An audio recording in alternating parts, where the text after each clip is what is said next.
A local police officer being called a hero again for saving a life again, this time thanks to CPR. Plus, a heartbreaker for the U.S. in the World Cup today, but some say the loss might actually end up being a win. News 12 at 11 in high definition starts now. Good evening. I'm Meredith Anderson. Richard has the night off. It has been 2 weeks now since deputies say a mother left her 2-week-old in a hot car while she took an exam. While investigators say that was not an accident, the chief of a small-town police department says a lot of times it can be, and he wants it to stop. He's handing out some signs for free to remind you of the little ones in your back seat. Our News 12's Patrick Price sat down with Harlem's police chief, who says every penny used to create the signs is worth it. When you think about beating the heat, this is the place to be. Twice a week as a family to swim at the pool. A place for kids, but Mother Emily Adams knows one place that isn't. Don't understand it. I mean, it's hot. Why would you leave your kid in the car? Temperatures hit the mid-90s today, but in Adams' car, those temperatures nearly doubled. Can't even imagine what that would do to a child, to be sweating. But it's already happened in Augusta just this month. Alicia Menegal charged with leaving her 2-week-old baby in a hot car, reportedly while she took a college exam. That incident is what made me start thinking about it. Harlem Police Chief Gary Jones came up with this idea. Just hanging on your mirror with the writing face towards you.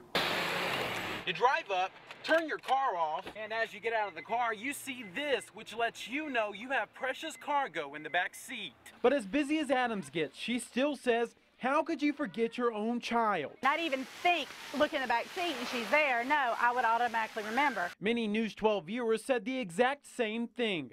One says, quote, if they need one of these, they have no business raising a child. I've had some of those responses and you know, let's just face it, accidents do happen. Not the kind of accident Adams says she'll ever experience, though. I'm always thinking about my children. Even if they're in a car. In Harlem, Patrick Price, News 12. Chief Jones hopes other law enforcement agencies in our area and even ones across the state use this type of reminder. The batch he began with has already disappeared because so many parents have picked up the signs, and now they're working on having more printed to pass out. If you're interested in getting one, he wants you to know you are welcome to come to the Harlem Police Department to pick one up. We are following a developing story for you tonight out of Aiken. Dispatch confirms to us public safety officers on the scene of a gunshot victim at Paces Run Apartments. That is all we have been able to confirm. We're working to get more information at this point, and we have a crew on the way. But again, we are learning of a possible gunshot victim in Aiken County. Mid-90-degree heat out there today. Tonight, slowly temperatures are falling off for us under that partly cloudy sky, but uneventful there from our Wheeler Road at I-20 live iCam at this hour. We dropped down to 79, but dew points in the mid-70s. Humidity way up there at 88% with the winds calm at this hour. And again, skies around our area just partly cloudy, and so uneventful for us. But upstream, we've got this storm activity out ahead of a frontal boundary heading south and eastward. Meanwhile, down toward the south, Tropical Storm Arthur out there, winds at 50 miles per hour, kind of stationary. Not moving a whole lot tonight, but this thing will move northward during the day tomorrow, and it's going to strengthen, and eventually this thing could become a hurricane over the next few days off the coast of the U.S. All right, for temperatures tomorrow, starting out at 73, lots of sunshine. Another hot day setting up for us, already heating up to 90 at midday, and by late tomorrow afternoon, we're talking mid-90s with only a slight chance of an isolated shower or storm. We'll take a closer look at Arthur and your 7-day forecast carrying you toward the holiday coming up in just a bit. Meredith. An update tonight in a fatal crash in Evans. The Columbia County coroner has identified the victim as 61-year-old Deborah Garlington of Martinez. The accident happened around 2:30 this afternoon on Washington Road at Owens Road. It's still unclear exactly how this 3-car crash happened, but we are told Garlington was at fault. 2 other drivers had minor injuries. A Richmond County deputy on paid administrative leave while the sheriff's office investigates how a child got a hold of his stun gun. They say the child then accidentally tased another child in the house.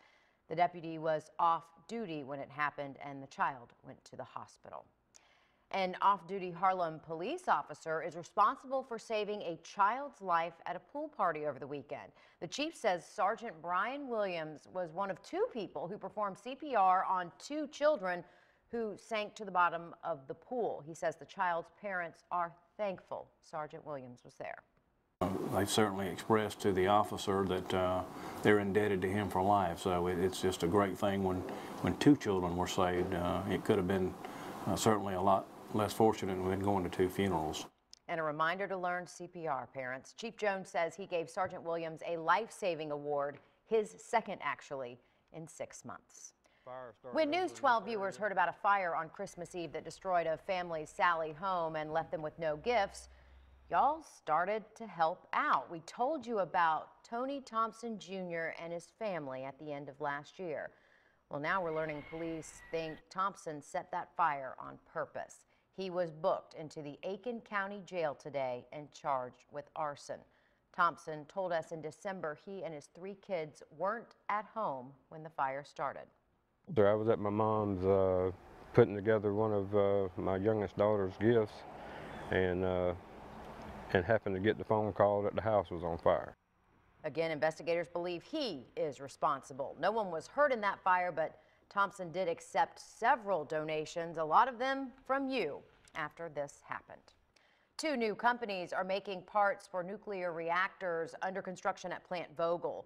Oregon Iron Works and SMCI are taking over for a Louisiana factory that was having trouble delivering parts on time. The first of the 2 new reactors are supposed to be done in 2017 or 18, but officials say the project could be pushed back even further now.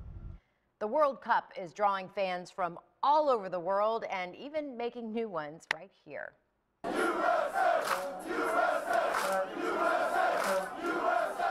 Somewhere in Augusta was the place to be for the United States versus Belgium match today. But as News 12's George Lopez tells us, even though the U.S. lost today, fans in Augusta are still winning.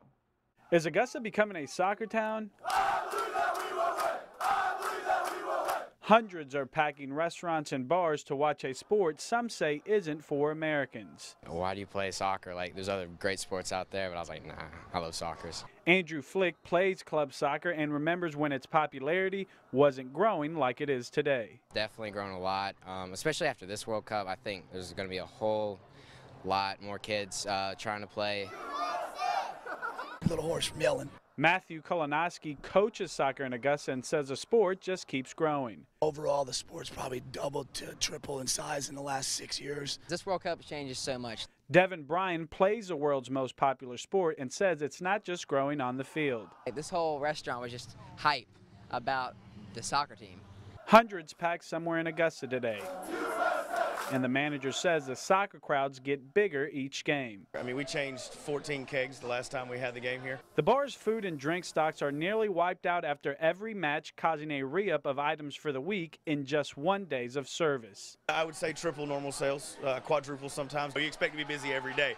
You don't expect this every day, but when you get it, you know, you buckle down. So as the crowd's cheer turns into disappointment, this soccer fan says don't worry and just keep on believing. We're only going to just keep getting better and better. I think we'll be contender in the next 50 years. And just because the U.S. lost today doesn't mean the party's over. Most bars and restaurants will still host viewing parties throughout the World Cup. And if you want to sign up your kid for soccer or even want to join a team yourself, Meredith, you can check out our website. We're going to put a couple of the leagues up on there so folks can reach out to them. Something funny, a website, some of the experts were estimating that lost productivity today was going to be something like $682 million because those who were supposed to be working were really just watching the live stream of the game anyway and weren't paying attention. Well, I was watching the game and I was getting paid for the game, but I was also working a lot, but it was a lot of fun. So I'm sure some of those companies are going to be having some folks make up for that today. Laura and I had to keep sneaking off camera during the 5 and 6 o'clock newscast today, so funny stuff. Thanks for that.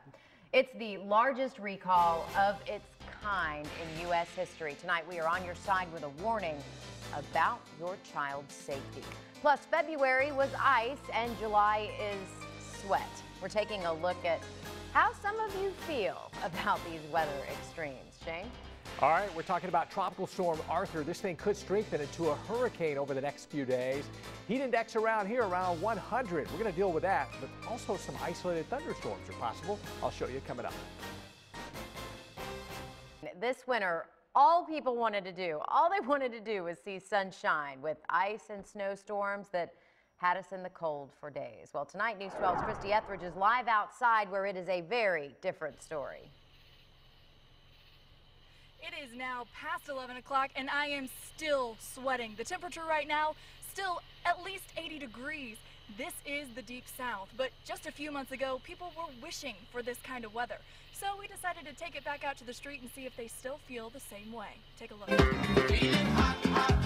It's the talk of the town. It shows up in every newscast. Heat index will feel more like 102. Almost every conversation, email, and even social media. It's hot. It's hot. Oh, it's really hot. Sizzling, scorching, unbearable heat. My time in Afghanistan was hot heat, 110, 120 degrees, and it was better than this. But 4 months ago, people were singing a different tune. It is so cold here in our house. WRDW track of warn us about. The ice storm covered our city in snow, ice, and fallen limbs, transforming once familiar places. But what used to be draped in icicles is now drenched in sweat. We are well below freezing at this point.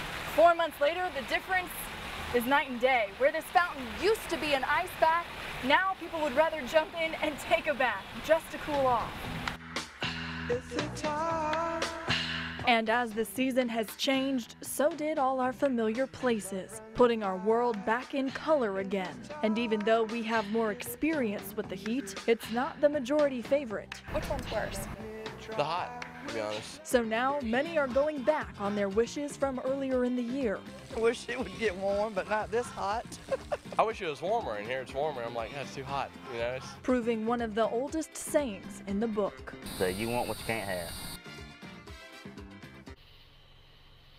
It's only been about a minute and a half, and I am definitely dripping. Kind of gross, I know, but in this kind of humidity, there's no hope for my hair or my makeup. I guess it's true, Meredith. You just can't always get what you want. We are all suffering. Thanks for that, Christy. Yes, all of us suffering. And honestly, I'll take the heat, the sweltering heat over the cold any day. Yeah, I really would. It's a new law in Georgia aimed at keeping young people healthy. We're breaking down what it means for e-cigarettes next. Plus, South Carolina Governor Nikki Haley says she has a plan to fix South Carolina roads without raising your taxes.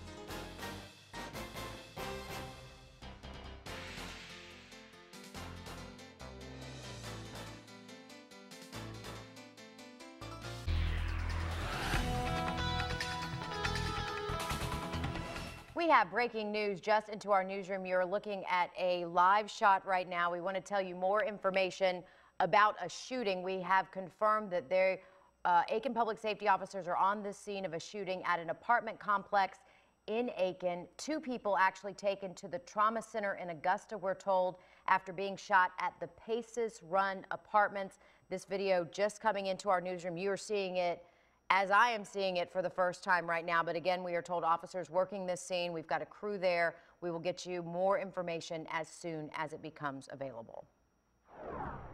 We are on your side tonight with a recall affecting your child's safety. Graco Children's Products expanding a car seat recall by 1.9 million. That brings the total up to more than 6 million toddler and infant seats, making it the largest recall of its kind in U.S. history. The government says buckles on the seat can get jammed, making it hard to remove your child in an emergency. To find the exact model numbers, just go to WRDW.com and click on the Find It button. The Supreme Court has agreed to hear a case arguing UPS violated the Pregnancy Discrimination Act. A package delivery driver for the company says she was denied lighter assignments so she could keep working while she was pregnant. She lost her health benefits because of it, but lower courts ruled UPS did not break the law. From the health team tonight, a new law in Georgia starting today means it's illegal for companies to sell e-cigarettes to anyone under the age of 18. Health leaders say this year alone, the state's poison center has gotten 46 calls about nicotine poisonings from e-cigarettes. They're telling adults to be careful too because the devices aren't approved by the FDA. South Carolina Governor Nikki Haley says she'll be announcing a plan to fund fixing highway and bridges without raising taxes in January. Haley says she'll give lawmakers a plan that does not involve the money tree. The Department of Transportation says it needs another $1.5 billion over 20 years to fix roads in the state. This Friday is the 4th of July, but it's also First Friday. Event organizers say they are adding a little flair for the holiday in Augusta. After the sun sets, fire dancers will twirl and spine on Broad Street and 11th. The city will also put on its fireworks show at dark, centered by the 5th Street Bridge. Fort Gordon is having its fireworks Thursday, July 3rd. So if you play your cards right, you can get 2 nights of fireworks. Sports is next. The World Cup run is over for the U.S., but hey, not without some true American drama, right? Extra time, but extra heartbreak for the U.S. Highlights coming up. Plus, the Braves and Mets pick up action for Game 2. Both teams picking up the pace from the batter's box. Andrew has those details next in sports. Coming up on News 12 at 11, it's quite the workout why one grandma is kayaking from Maine to Guatemala. One grandmother is not letting age get her way. She plans to kayak from Maine to Guatemala. Okay, if you're counting, that is 2,500 miles. The 63-year-old is not doing it to stay in shape either. She is raising money and awareness to help poor families living in Guatemala. Shane, you got that? Wow. How many miles? 2,500 miles. That's a long way being all by yourself out there, too. Talk about some sore arms. Yeah, I bet so. I can't make it 25 minutes without my arms hurting. Oh, well, weather-wise for us, going to be hot out there tomorrow. Talking mid to upper 90s, but a little drier on your 4th of July holiday. Not bad, just hot. All right, thanks, Shane. And thanks for staying up late with us.